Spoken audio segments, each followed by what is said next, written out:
नमस्कार। डिबेट अब तक में एक बार फिर आपका स्वागत है और मैं हूं दर्शपाल गुप्ता। कल हम चर्चा कर रहे थे किस तरह से माता वैष्णो देवी के यात्रियों पर टेररिस्ट अटैक हुआ और बहुत से यात्री, निर्दोष यात्री मारे गए। पाकिस्तान को भी कोसा जा रहा था, हर एंगल से बात हो रही थी, लेकिन उसके 72 घंटे के अंदर अंदर जम्मू में 3 टेररिस्ट अटैक हो। डोडा में आज हुआ और कल कठुआ में हीरानगर सेक्टर में हुआ। तो बार बार यही कहा जा रहा है कि आतंकवाद जो है वो घाटी से जम्मू पहुंच गया है।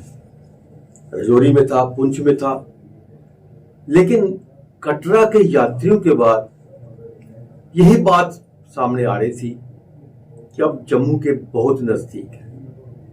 और अब जब हीरानगर में ये अटैक हुआ है तो समझा जा रहा है जम्मू में ही अटैक हुआ। क्या इनका हौसला इतना बढ़ गया है?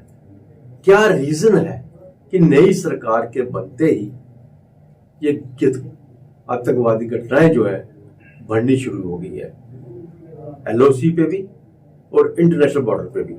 आज हमारे साथ है ब्रिगेडियर विजय सागर धीमान साहब, रक्षा विशेषज्ञ हैं। उनसे जानना चाहेंगे कि क्या रीजन है इतने कम समय में 3 घटनाएं वो घट चुकी हैं। विजय साहब, आपका बहुत बहुत स्वागत है। Thank you Adarsh ji, pleasure to be on your show. Vijay साहब, क्या बात है, मतलब 72 घंटे में 3 घटनाएं हो चुकी हैं, और वो भी हम अगर कहें जम्मू के बीच में तो कोई दूसरी बात नहीं होगी, जम्मू के आसपास का मतलब।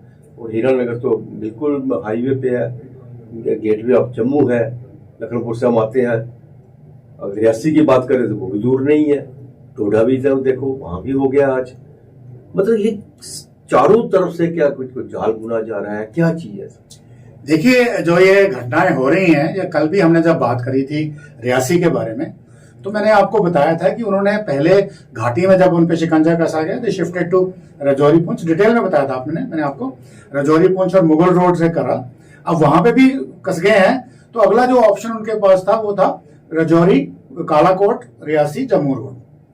और ये कोइंसाइड किया उन्होंने प्रधानमंत्री की शपथ ग्रहण के साथ, ताकि दुनिया को बताएं कि भाई देखो, जम्मू कश्मीर में जो अभी लोकसभा के इलेक्शंस हुए हैं और कहीं वहां पे 60% से भी ज्यादा वोटिंग कई जगह पे हुई है, तो ये चेंज ऑफ मूड जो दुनिया देख रही है जम्मू कश्मीर के लोगों का as pro constitution of India, as nationalist, ये उनको हजम नहीं हो रहा था। तो कोई वारदात करना चाहते थे ताकि प्रधानमंत्री को डिस्क्रेडिट किया जाए। तो उसके लिए उनको यही एक रास्ता मिला, निहत्थे लोगों के ऊपर एक कॉवर्ड्स की तरह अटैक किया, वो भी श्रद्धालुओं के ऊपर जो कि टूरिस्ट थे, माता वैष्णो देवी के दर्शन करने आए थे, शिव खोड़ी से वापस जा रहे थे। तो ये एक सॉफ्ट टारगेट था। कल मैंने प्रोग्राम में आपको सारी डिटेल्स दी थी। तो ये एक शिफ्टिंग ऑफ अटैक यहां था। उसके बाद जब कल रात को कूटा के पास जो गांव है सैदा मुकुल, वहां पे जो इंसिडेंट होता है, और आज मेरे ख्याल में बता रहे हैं कि एक डोडा के पास जो company operating temporary operating base था आरआर का, उसके ऊपर फायरिंग होती है। तो ये जो इंसिडेंट्स है इनको जोड़ के नहीं देखना चाहिए। पहला जो रियासी का इंसिडेंट है वो मैंने आपको सारा डिटेल में बताया, क्यों हुआ, कैसे हुआ, क्या पर्पस था। अब यहां तक बात आती है कूटा वाला कल के इंसिडेंट्स की, आज के डोडा वाले इंसिडेंट्स की। मैं आपको बताऊं, इसमें कोई अलार्मिंग बात नहीं है। व्हेन आई से अलार्मिंग बात नहीं है, इसका मतलब ये भी नहीं है कि हमें कॉम्प्लिसेंसी करनी चाहिए, हाथ पे हाथ रख के बैठ जाना चाहिए, या इस टेररिस्ट को मैं सपोर्ट कर रहा हूं, ऐसा कुछ नहीं है। मैं आपको रीजन बताऊंगा कि ये इंसिडेंट क्यों हुए, कैसे हुए, और इनको नहीं होने के लिए, पीस करने के लिए हमें क्या करना चाहिए। सबसे पहले मैं आपको ये बोलूं कि ये जो इंसिडेंट कल का हुआ है, वो लोग अक्रॉस द बॉर्डर से, हालांकि वहां पे फेंसिंग है, बॉर्डर सिक्योरिटी फोर्स प्रेजेंट है, बहुत सारी टनल्स हैं जो अभी भी प्रेजेंट है, और ये 2 या 3 बंदे स्नीक करके आए हैं जिनको रोकना 99% डिफिकल्ट है अंडर द प्रेजेंट सर्कमस्टेंसेस। वो भी एक सब्जेक्ट है, परंतु ये पहुंच गए किसी गांव में। अब उस गांव में जब ये जाते हैं, इसका मतलब ये है कि वहां पे उनका कोई सिंपथाइजर या ओवरग्राउंड वर्कर था, इसीलिए वो उस गांव में घुसे, खाना मांगा और जो कुछ भी था, बट वो गलती से गलत दरवाजा खटका गया, और वो जो बंदा था वो डर गया और उसने शोर मचा दिया। और एज ए रिजल्ट पुलिस को रिपोर्ट हुई और जो भी ऑपरेशन आज चल रहा है वहां पे डीआईजी एसएसपी सब खड़े हैं, शायद डीआईजी साहब की कॉन्वॉय पे भी फायरिंग हुई है। तो ये अल्टीमेटली हो जाएगा। अब ये कैसे हुआ, क्यों हुआ? देखिए, इन्फिल्ट्रेशन पहले भी होती थी।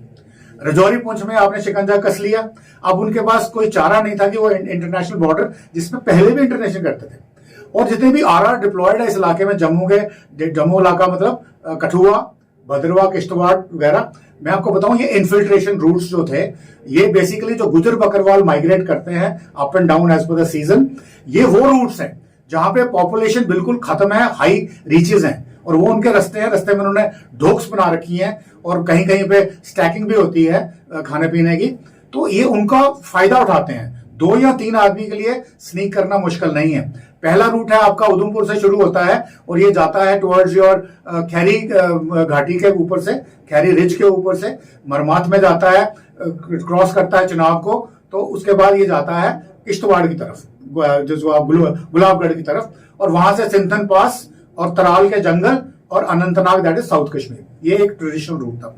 सेकंड, अगर आप उधमपुर से शुरू करते हैं, दूदू बसंतगढ़ से क्रॉस करते हैं, सहयोग रिवर घाटी को क्रॉस करते हैं, तो भद्रवाह में पहुंच जाते हैं। वहां से जई वैली से सीधा ठाठरी और किश्तवाड़ एंड बियॉन्ड।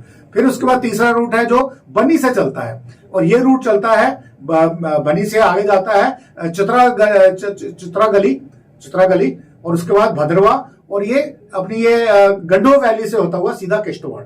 उसी तरह से एक चंबा से भी चलता है जो अपनी त्रिशूल धार के ऊपर से होता हुआ किश्तवाड़ पहुंचता है। तो उन रूट्स को ये ट्रेडिशनली यूज करते थे, और वहां पे एक दुक्का आदमी की जो मूवमेंट पहचानना इम्पॉसिबल है। हालांकि वहां आरआर है, कंपनी ऑपरेशन बेसिस हैं आरआर के, टेम्पररी ऑपरेटिंग बेसिस हैं आरआर के, मगर वो लोकलाइज है। एरिया ऑलमोस्ट 10,000 स्क्वायर किलोमीटर है, पुलिस थाने भी हैं, जुरिस्डिक्शन भी हैं, पर एक एक चप्पे पे सिक्योरिटी फोर्स को खड़ा करना मुश्किल है। आज की डेट में हमारी जो पुलिस की डिप्लॉयमेंट है वो एक्चुअली बीट कांस्टेबल की रिस्पॉन्सिबिलिटी होनी चाहिए कि पता करे हर गांव में क्या हो रहा है, परंतु जो आज ने आपने वीआईपी सिक्योरिटीज वगैरह दे रखी हैं, इसलिए मैं पुलिस को इसकी जिम्मेदार नहीं मानता इस बात को। तो इसलिए ये लैप्स हुई है, तो लकीली लैप्स हुई है तो पकड़ी गई है। आपको क्या मालूम कितने लोग ऑलरेडी बिना अननोटिस निकल गए इस इलाके में। साहब आपने बिल्कुल ठीक कहा, ये रूट के बारे में बात की, लेकिन यहाँ तक हीरानगर की बात करें, इंटरनेशनल बॉर्डर है, वहां बीएसएफ भी है, और सबसे बड़ी बात है टनल्स की जो बात कर रहे हैं ना, वहां से एक नहीं बहुत बार टनल बहुत है। और सबसे बड़ी बात यह है टनल आज तक एक आध ही बीएसएफ को नजर आई, हालांकि लोगों किसानों को नजर आई।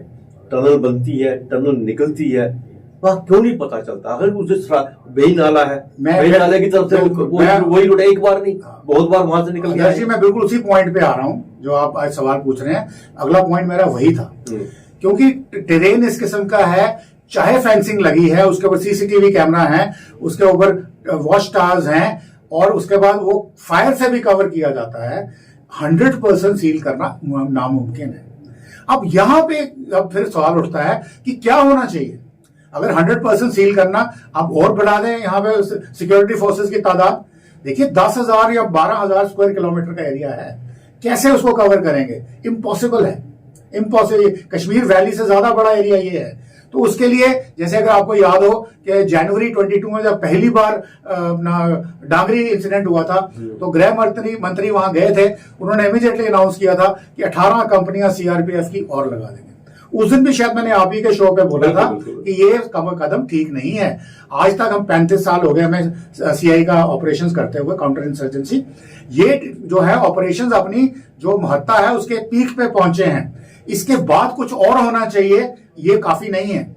अभी अगर और कंपनियां बढ़ाएंगे और ट्रुप्स लगाएंगे तो उसमें आपका खर्चा बहुत ज्यादा होएगा। नंबर 2, उसके बाद जो लोकल्स उनकी चेकिंग शुरू हो जाएगी, उनके लिए कॉर्डिनेंस सर्च होएगा, उनके लिए नाके लगेंगे, उनको और तकलीफ होगी, वो और एंटी नेशनल हो सकते हैं अगेंस्ट द सिक्योरिटी फोर्सेस। इसलिए आप अपनी जो इंटेलिजेंस एजेंसीज हैं उनको पुख्ता करिए, उसके ऊपर पैसा लगाइए, ताकि आपको पता चले कि टनल कहां पे है या कौन आदमी कहां से निकल रहा है। पर उससे भी ज्यादा अभी ये जो डोगरों को जगने का वक्त आ गया है, क्योंकि ये जम्मू की तरफ बात आ गई है। बिल्कुल डोगरे जो बहुत ही उन्होंने बहुत कुर्बानियां दी हैं और अपने आप को प्रूव किया है, चाहे वो 1947 के ऑपरेशन थे, उसके पहले चाहे जनरल जोरावर के थे, जनरल बाज सिंह के थे, जनरल भूप सिंह के थे, वगैरह वगैरह।